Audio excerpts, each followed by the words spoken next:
हरिओम श्रीराम अंबन. मी अमोल शिंदे, राहणार दहिसर, उपासना केंद्र दहिसर रावळपाडा.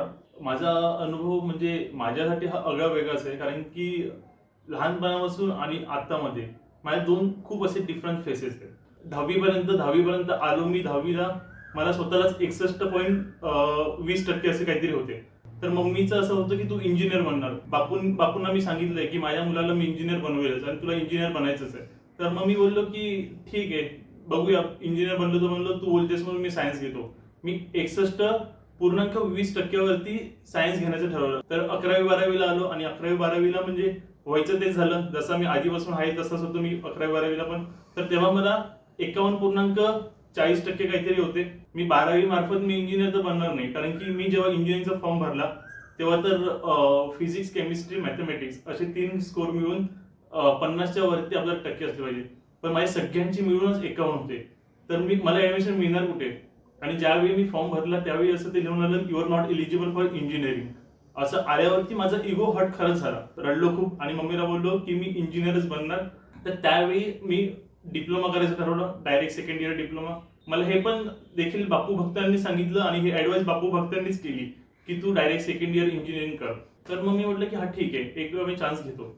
तर मी डायरेक्ट सेकंड इयरला गेलो आणि त्यावेळी महादुर्गेश्वर प्रपत्ती म्हणजे श्रावण महिन्यात सोमवारी जी प्रत्येक पुरुषांनी करायची असते ती प्रपत्ती मी मम्मीच्या सांगण्यावरती केली. आणि त्या प्रपत्तीमध्ये मी ज्यावेळी त्या पुस्तकात वाचलं की ती हुबेहूब ही माझी स्टोरी मला वाटायला लागली, ही माझीच गोष्ट सांगतायत की भोगपट्टम गावामध्ये एक राजा होता. त्या राजामध्ये ती प्रजा होती, ते पुरुष शक्तिहीन झाले, ते काहीच करू शकत नाही, ते बुद्धीने पण काहीच करू शकत नाही, असे त्यांनी सगळे राज्य होतं ते सगळं हरले. आणि मग मी म्हटलं हे लहानपणापासून माझ्याशीच घडतंय, कारण की मी फिजिकली पण स्ट्रॉंग नाहीये, मी कोणत्या स्पोर्ट्समध्ये स्ट्रॉंग नाहीये, मी जी गोष्ट करायला घेतो ती काय होतच नाही, मी अभ्यासात देखील पण स्ट्रॉंग नाहीये मी. आणि माझी स्वतःची अशी ओळखच नाहीये. तर थर्ड सेमिस्टरला 5 सब्जेक्ट होते आणि 5च्या 5 सब्जेक्टमध्ये मला केट्या लागल्या. त्याच्यानंतर मग पुन्हा मी फोर्थ सेमिस्टरला 5 केट्या क्लिअर केल्या आणि एक सब्जेक्ट क्लिअर केला. म्हणजे कसा बसा मी काठावर पास झालो. मी काठावर जरी पास होते ती बापूंची भक्ती मम्मी करते म्हणून मला मिळत असेल, पण मला पण काहीतरी केलं पाहिजे. मी प्रत्येक बापूंचे जप म्हणेल, मी हनुमान चालीसा म्हणेल, पंचमुखी हनुमान चालीसा म्हणेल, मी प्रत्येक वेळी हे फॉलो करायला लागलो. आणि हे म्हणता म्हणता मी अभ्यास एवढा मनावर घेतला की मी सगळे पुस्तकं वगैरे स्वतः आणून ठेवून दिली. स्वतः काय करायचं पूर्ण वर्षामध्ये पूर्ण मी कॅल्क्युलेशन टाइमलाईन मी फॉलो करत गेलो. आणि 6 सेमिस्टरचा अभ्यास एवढा जोरदार केला की मला 88% मिळाले. आणि 88% माझ्यासाठी असं होतं की मी माझे ते 2 सेमिस्टरचे रिझल्ट स्वतः मी 10 वेळा बघितले. आणि हे शक्य कसं? हे बापूंमुळे शक्य आहे. बापूंनी मला कधी एकटं टाकलं नव्हतं लहानपणापासून आतापर्यंत, हे मला समजू लागलं. अशा प्रेझेन्स जाणवल्यामुळे मला ती पॉझिटिव्हिटी निर्माण झाली. मी थर्ड ठाणे इंजिनिअरिंग कॉलेजला गेलो, माझं ऍडमिशन वगैरे झालं. पण तिकडे मग फायनान्शियली खूप प्रॉब्लेम व्हायला लागले.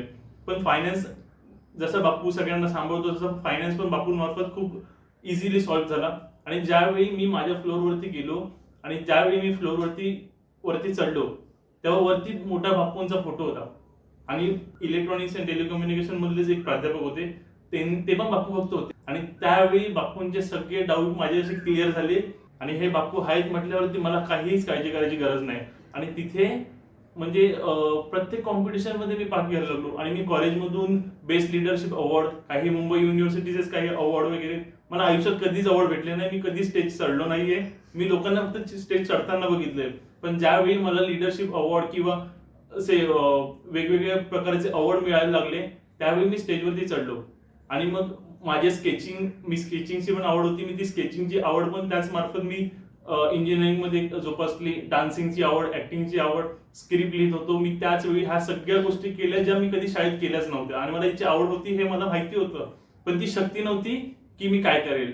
आणि आता राहिला प्रश्न असा की आता इंजिनिअरिंग मधून निघाल्यानंतर आता पुढे काय करायचं तर मग ते प्लेसमेंट्स. मग मी TCS ह्या IT कंपनीमध्ये ऍज अ सिस्टम इंजिनियर म्हणून जॉईन झालो माझ्या इंजिनिअरिंग संपल्यानंतर. आणि तिथे मी जवळपास 2 वर्ष काम केल्यानंतर 2-2.5 वर्षानंतर मी एका बिग फोर्स कंपनीमधून EY ह्या कंपनीमधून मला ऑफर आली. ऍज अ असोसिएट कन्सल्टंट म्हणून मी तिकडे रजू झालो. आणि तोपासून ते आतापर्यंतचा प्रवास मला नेहमीच वाटतं की बापू माझ्यासोबत आहे, नेहमी राहणार. आणि नेहमी असतीलच. हरिओम श्रीराम अंबन्य.